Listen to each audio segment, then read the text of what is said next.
Good morning बच्चों। कैसी रही छुट्टियाँ? एंजॉय किया आपने? उम्मीद है आपने अपने प्रोजेक्ट के काम को भी कर लिया होगा और अच्छा साफ सुथरा अपना काम करके आपने रख लिया होगा। बच्चों, प्रोजेक्ट वर्क के साथ अपना रिटन वर्क भी आप पूरा कर लीजिएगा, जो मैंने आपको पिछले वीडियो के बाद में भेजा था। फर्स्ट चैप्टर अब लगभग आपका सेकंड चैप्टर ख़त्म होने को है।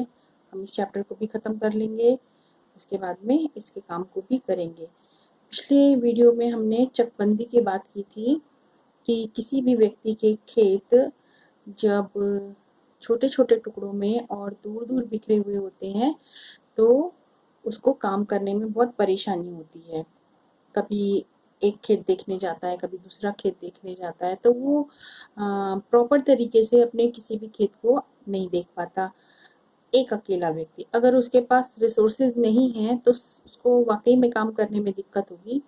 और अगर उसके पास साधन हैं, साधन मीन्स और उसके सहयोगी लोग हैं, देखभाल करने वाले और व्यक्ति हैं, जिससे कि वो एक खेत पे खुद रहकर दूसरे खेत पे किसी और को भेज सकता है, तो उसको काम करने में आसानी होगी।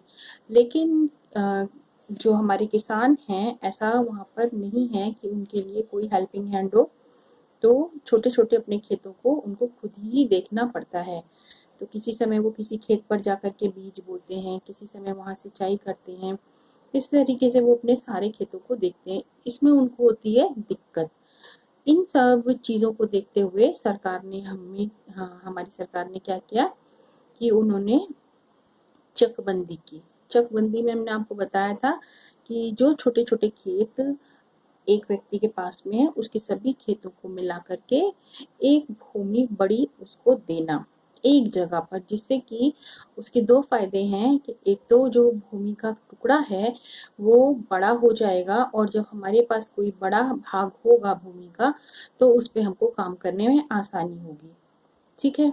जैसे सपोज करिए घर में ही है, छोटे छोटे कई रूम हो, उनमें रहने में दिक्कत होती है कि कहाँ हम कौन सा सामान अपना रखें, कहाँ हम खुद बैठें, कहाँ हम अपनी स्टडी टेबल लगाएंगे, कहाँ बेड डालेंगे। और इसके बजाय अगर कोई बड़ा रूम या हॉल टाइप का रूम होगा तो हमको उसमें सभी चीज़ों को एडजस्ट करने में बहुत आसानी होगी। ठीक है, तो यही चीज़ हमारे खेतों के साथ में भी थी। ये हमने चकबंदी के बारे में पढ़ा था। अब उसके बाद का आपका टॉपिक सिंचाई और हरित क्रांति से रिलेटेड था। अब सिंचाई, आप अपने घरों में आपने गमलों में पेड़ पौधे लगा रखे होंगे, या बहुत लोगों के घरों के पीछे के भाग में या आगे के भाग में खाली भूमि पड़ी होगी जिसमें उनके मम्मी पापा ने पेड़ पौधे वगैरह लगा रखे होंगे। तो आप उनमें पानी देते हैं, अपने पेड़ों को जिंदा रखने के लिए हम उनमें पानी देते हैं। ठीक है, तो हमारे वो छोटे छोटे हिस्से हैं, गमले में लगा है या छोटे भाग में लगा है मिट्टी में। लेकिन जब हम बड़े खेत पर, अपने किसान को देखा है ना खेती करते हुए, हमें इस चैप्टर में हमने खेती की ही बात की, तो किसान जब अपने खेत में पानी लगाता है तब उसको हम सिंचाई करना कहते हैं। ठीक है, वो सिंचाई करना होता है, खेतों में पानी लगाना। ठीक है, सिंचाई हम इसको भी कहते हैं, हम अपने छोटे गमलों को जो पानी देते हैं पेड़ों को, उसको भी हम सिंचाई कहते हैं, लेकिन वो बड़े बड़े हिस्सों में की जाती है। तो आप जानते हैं कि हमारा जो भारत का जो हमारा मानसून है, हमारी जो वर्षा है वो मानसून पर निर्भर करती है। जब हमारा मानसून आता है तब हमें बारिश या पानी प्राप्त होता है, और अगर किसी भी वजह से मानसून देर से आया या और अधिक लेट आया तो क्या होता है, फिर किसानों को पानी की समस्या उत्पन्न होने लगती है। ठीक है बच्चों, तो होता क्या है कि हमारे भारत में जो पानी है यानी जो बारिश है वो असमान और अनिश्चित है। ठीक है, मीन्स कि वो कितनी मात्रा में होगी हम ये भी नहीं जानते हैं, और कब होगी हमको ये भी नहीं पता है। मात्रा असमान मतलब कि कब और कितनी होगी, ठीक है, कितनी मात्रा में होगी, और अनिश्चित है समय उसका कि वो कब होगी, हम नहीं जानते। लेकिन अगर हमने अपने खेत में किसी फसल को बोया है तो हमें तो उसको पानी समय पे ही देना पड़ेगा ना। ठीक है, आप सब एग्जाम्पल छोटा सा ले लीजिए कि आपने अपने घर में 2 पेड़ लगाए गमले में, आपको उनको पानी देना है और आपके नल में पानी नहीं आ रहा है और आपको ये भी नहीं पता है कि आपको वो पानी कब मिलेगा, नल में पानी कब आएगा, तो आप उसका इंतज़ार करें या तो बैठ करके, या दूसरा ऑप्शन क्या है कि आप जाइए किसी बर्तन में पानी लेकर आइए और उन पेड़ों में डाल दीजिए। ठीक है, तो आपने एक दूसरे ऑप्शन के द्वारा भी अपने पेड़ों की सिंचाई की। और दूसरा ऑप्शन, पहला ऑप्शन ये था कि हम बैठ के इंतजार करें, जब पानी आएगा तब देंगे। तो सेम चीज हमारे किसानों के साथ भी है कि वो पानी के लिए हमारी बारिश पर निर्भर रहते हैं और जब उनको वो मिलती है तब वो अपने खेतों की सिंचाई करते हैं। ठीक है, लेकिन इसमें हम क्या करते हैं, हम एक ही फसल को पैदा कर सकते हैं जो कि उस समय पैदा होने वाली है, मतलब उस सीजन में। ठीक है, आपके बारिश वाले सीजन में ये जुलाई से लेकर के सितंबर तक, अक्टूबर तक जो बारिश का पीरियड है, इसमें बाकी समय में तो बारिश होती नहीं है, हुई भी तो बहुत रेयर कभी कभी होती है। तो अगर हमें उस बीच में अपनी फसल को बोना है या लगाना है तो हमको क्या करना पड़ेगा, हमको सिंचाई करनी पड़ेगी। ठीक है, अब हमारे यहाँ सिंचाई के साधन कौन कौन से हैं, हम यानी कि भारत में हम किन किन चीज़ों से सिंचाई करते हैं, तो उसके लिए हमारे प्राचीन समय में जिनसे सिंचाई होती थी, कुएं हैं, तालाब हैं, नदियां हैं, नहरें हैं। ठीक है, ये सारी चीजें हैं जिनसे कि हम सिंचाई करते हैं। और अगर हमें एक साल में एक से अधिक फसलों की पैदावार करनी है या हमें फसलों को उगाना है तो हमें सिंचाई की आवश्यकता पड़ेगी ही पड़ेगी। अभी मैंने आपको बताया, क्योंकि बिना सिंचाई के हम बाकी की फसलों को पैदा नहीं कर पाएंगे। अब हम भारत को कर्क रेखा के द्वारा 2 भागों में बांटते हैं, एक उत्तरी भाग और एक दक्षिणी भाग। ठीक है, तो हमारा जो उत्तरी भाग है, जिस भाग में हम और आप रह रहे हैं, वो उत्तरी भाग कहलाता है। और वहां पर जो सिंचाई के साधन हैं उनमें मुख्य रूप से हमारे नहरें हैं। ठीक है, इसी तरीके से बच्चों, आपको जो अब हम दक्षिण की तरफ को जाएंगे, यानी दक्षिण के पठारी भागों में जो हमारे सिंचाई के साधन हैं वो तालाब हैं। आपके समझ में आई ना बात? उत्तर भारत में हम सिंचाई का काम नहरों द्वारा करते हैं और दक्षिण भारत में या पठारी भागों में हमारी जो सिंचाई के साधन हैं वो क्या है, हमारे कुएं हैं। ठीक है, या तालाब है। आगे बात समझ में।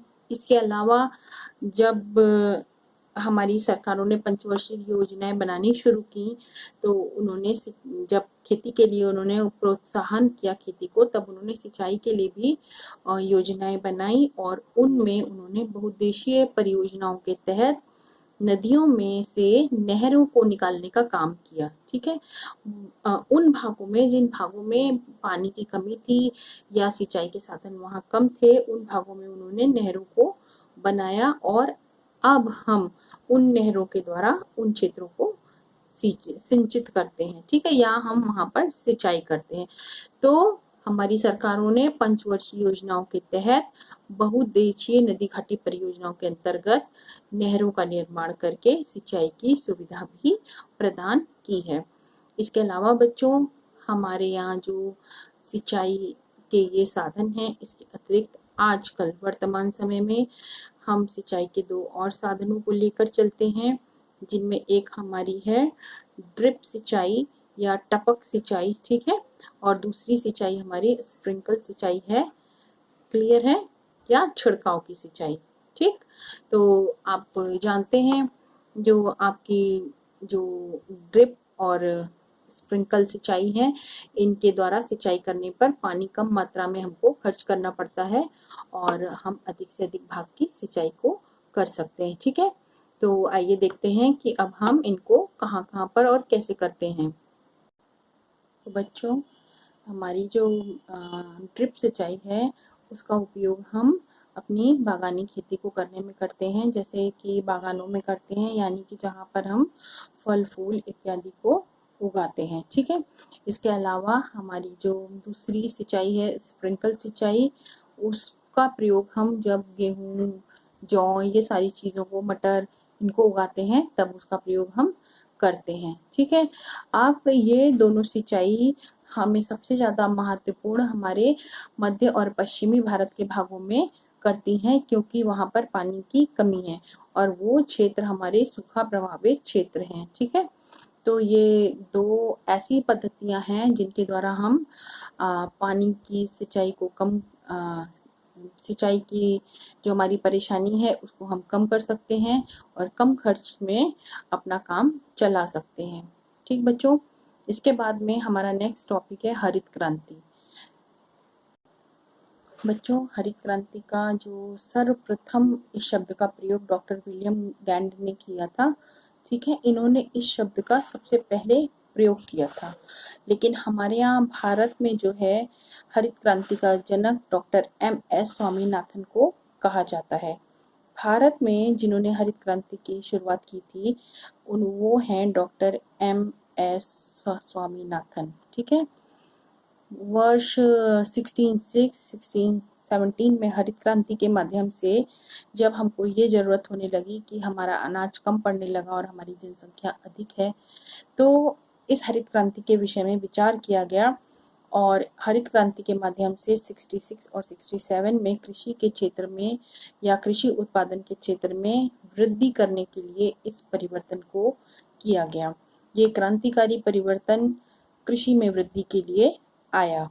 ठीक है, इस कार्यक्रम का जो उद्देश्य था उसका उद्देश्य था कि हम अच्छे नए उन्नत किस्म के बीजों, खादों, सिंचाई और उसमें प्रयोग होने वाले आधुनिक यंत्रों के द्वारा हम अपनी कृषि उपज को बढ़ाएं। ठीक है, हमारा मेन उद्देश्य जो था हरित क्रांति का वो क्या था कि हम आधुनिक कृषि यंत्रों का प्रयोग करें, उन्नत बीजों का प्रयोग करें, सिंचाई के साधनों का प्रयोग करें, एक अच्छी उत्तम खादों का प्रयोग करें, जिससे कि हम अपनी कृषि में वृद्धि कर सकें। इसे ही हरित क्रांति कहा गया और इसका जनक मैंने आपको बता ही दिया है कि डॉक्टर MS स्वामीनाथन को कहा गया।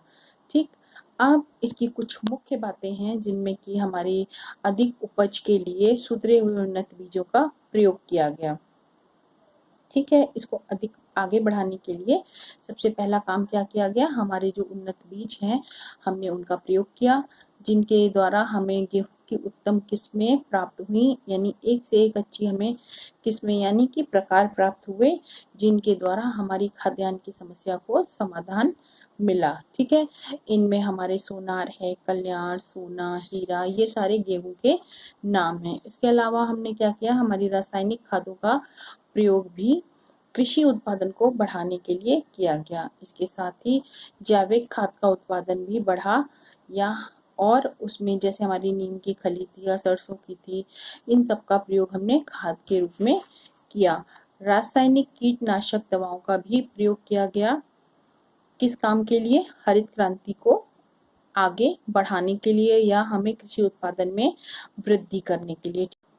कीटनाशक दवाओं के प्रयोग के साथ ही साथ सिंचाई के जो हमारे आधुनिक यंत्र थे, जैसे पुराने समय में आदमी जो है बैल हल के द्वारा जोतता था खेत को अपने। ठीक है, आज बैल और हल की जगह हमारे ट्रैक्टरों ने ले ली है और उसके अलावा गेहूं वगैरह के निकालने के लिए, काटने के लिए थ्रेशर वगैरह बहुत सारी मशीनों का प्रयोग किया जाने लगा है।